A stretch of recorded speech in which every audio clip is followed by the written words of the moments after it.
ओम श्री सद्गुरुदेव भगवान की जय।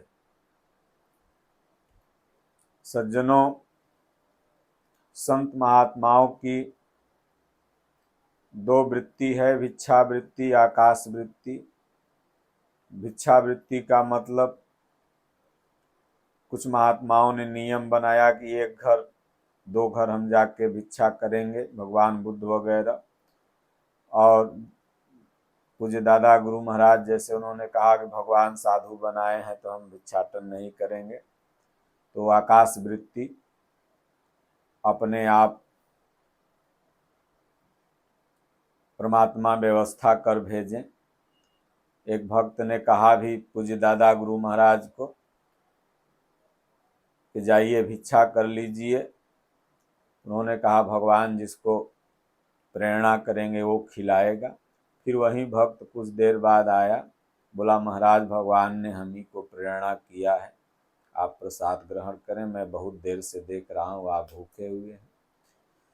तो एक महात्मा थे, वह प्रतिदिन एक दिन एक घर जाके भिक्षा करते थे और जहाँ भिक्षा करते थे वहीं पर रात्रि विश्राम भी करते थे अपने शिष्य के साथ। एक शिष्य उनके साथ होता था। 12 बरस रहे परमहंसों की टोली, तब समझे उनकी एक बोली। वह शिष्य अभी कुछ ही दिन हुआ था उनके साथ चलते हुए महात्मा जी की टोली में। तो अपने दिनचर्या के हिसाब से जिस तरह महात्मा जी भिक्षाटन करते थे अपना निकले। उस दिन संयोग से एक ऐसा भक्त मिल गया जो स्वाभाविक महात्माओं से जलने वाला। समाज में दो तरह के भक्त होते हैं, व्यक्ति होते हैं। एक तो स्वाभाविक महात्माओं से प्रेम करते हैं जो प्रायः मिल जाते हैं, और एक स्वाभाविक महात्माओं से दुश्मनी भी करते हैं। महात्मा उनको जानते भी नहीं, उनका एक बीघा एक बित्ता जोते हुए भी नहीं है, कब्जा भी नहीं किए हुए, उनसे कभी उनका वाद विचार भी नहीं, फिर भी महात्मा की चार निंदा करेंगे।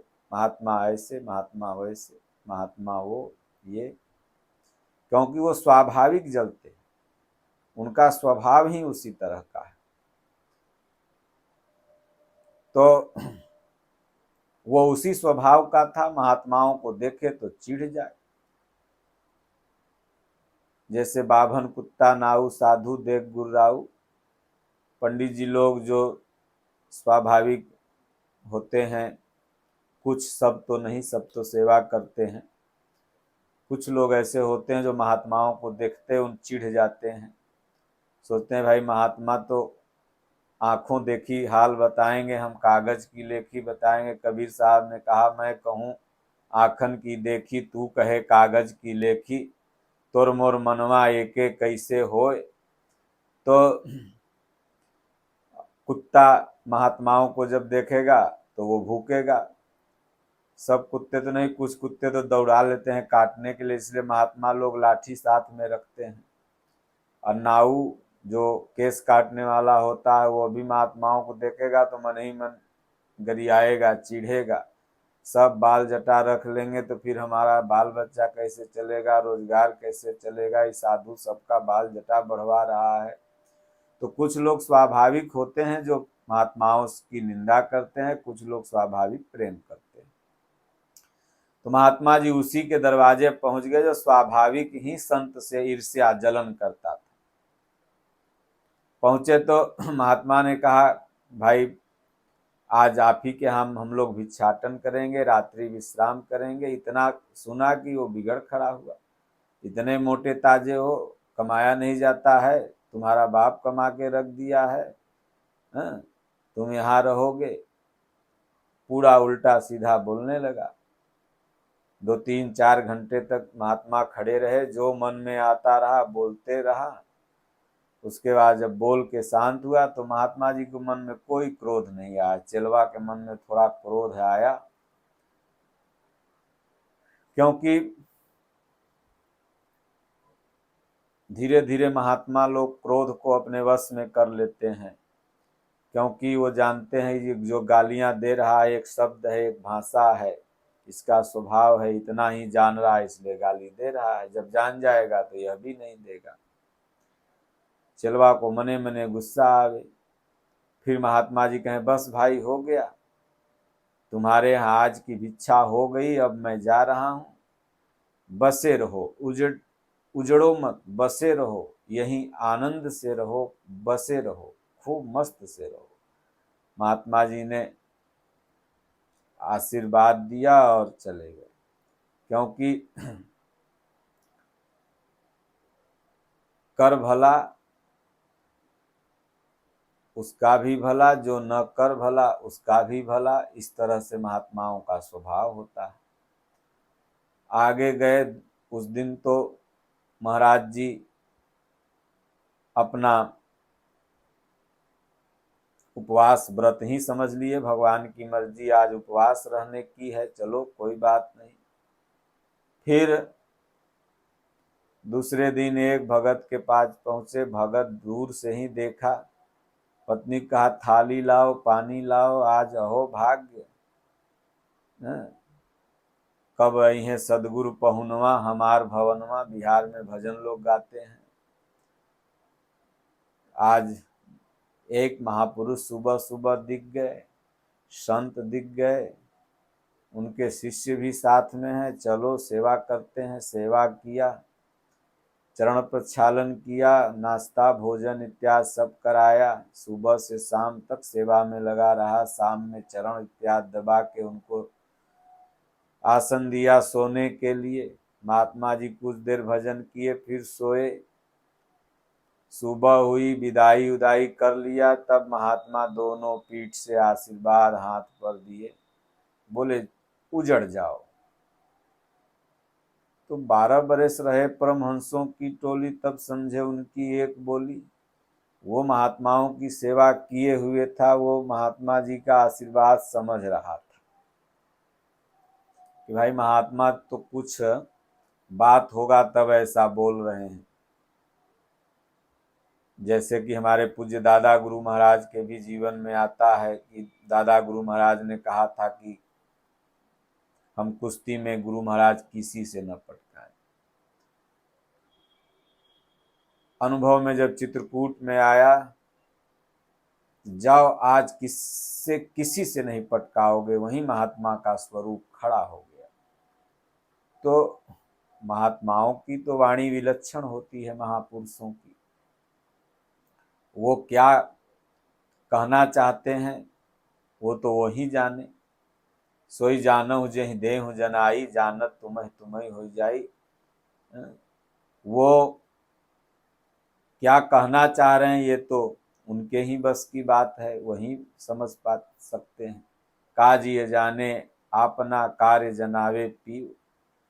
या तो भगवान उनसे जो कहवाना चाहते हैं वो या तो खुद जान रहे हैं, या तो जो उनका सेवी भगत है। बोले भाई महाराज कह रहे हैं उजड़ जाओ, अच्छी बात होगी, कुछ सोच समझ के ही बोल रहे होंगे।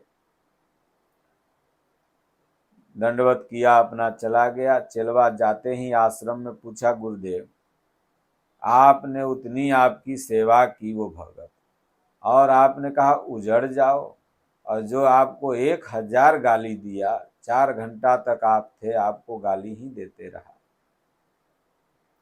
और आप उसको कहते हैं कि यहीं बसे रहो।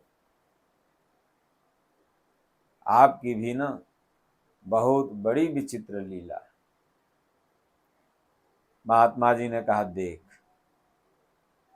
वो अवगुणी था, उसको अगर मैं आशीर्वाद उजड़ने का दे देता तो वो जहां जाता, मेरे श्राप के कारण उजड़ तो जाता वहां से, लेकिन जहां जाता जो भी संत उसको मिलते गालिए गलौज करता, अपनी दुर्गुणी वृत्ति को हर जगह प्रवाहित करता, अपने अवगुणों को हर जगह फैलाता। इसलिए कीचड़ को डस्टबिन में ही रखा जाता है कि उतनी गंदगी को वहीं पर वो रखे।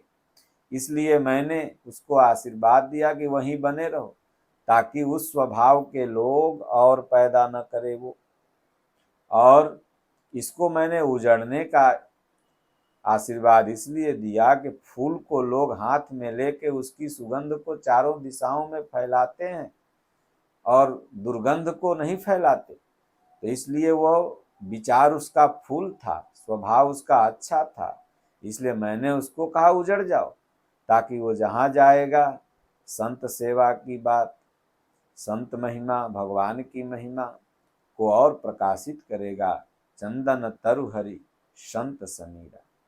जैसे अगर भगवान चंदन के वृक्ष हैं तो संत क्या है, हवा है, उसी तरह वो संतों के गुणों को और आगे बढ़ाएगा, हवा का काम करेगा।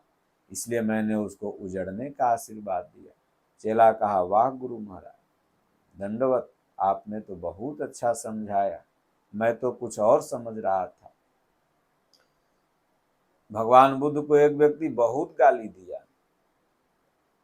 भगवान बुद्ध ने कहा अच्छा बताओ, कोई चीज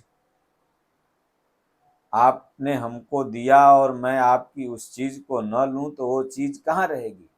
तो झिल्ला के बोला मेरे पास रहेगी, और कहाँ रहेगी?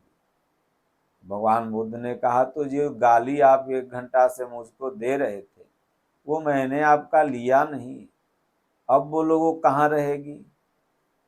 तब वो बेचारा दंडवत किया, बोले भगवान क्षमा किया जाए।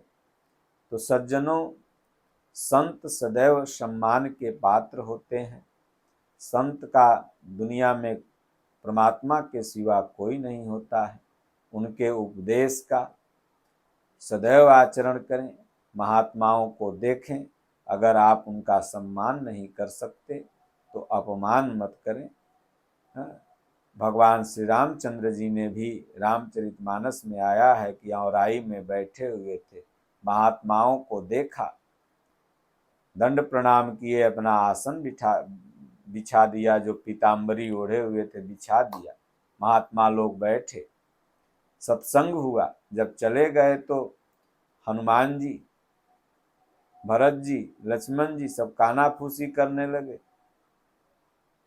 तब आपस में लोगों ने कहा भैया, जिस संत वेश ने आपको इतना दुख दिया आप उसका इतना सम्मान करते हैं?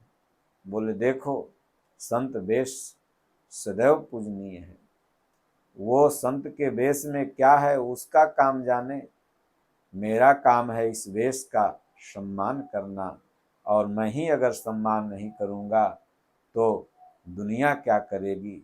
इसलिए सज्जनों, प्रभु श्री रामचंद्र जी से यह सीख लेना है, संत संस्कृति होते हैं। और उस संत का आप सम्मान, किसी व्यक्ति का आप सम्मान नहीं कर रहे हो, आप संस्कृति का कर रहे हो, बशर्ते वह संत ज्ञान परमात्मा की बात करने वाले हों, समाज को तोड़ने वाले न हों, जोड़ने वाले हों।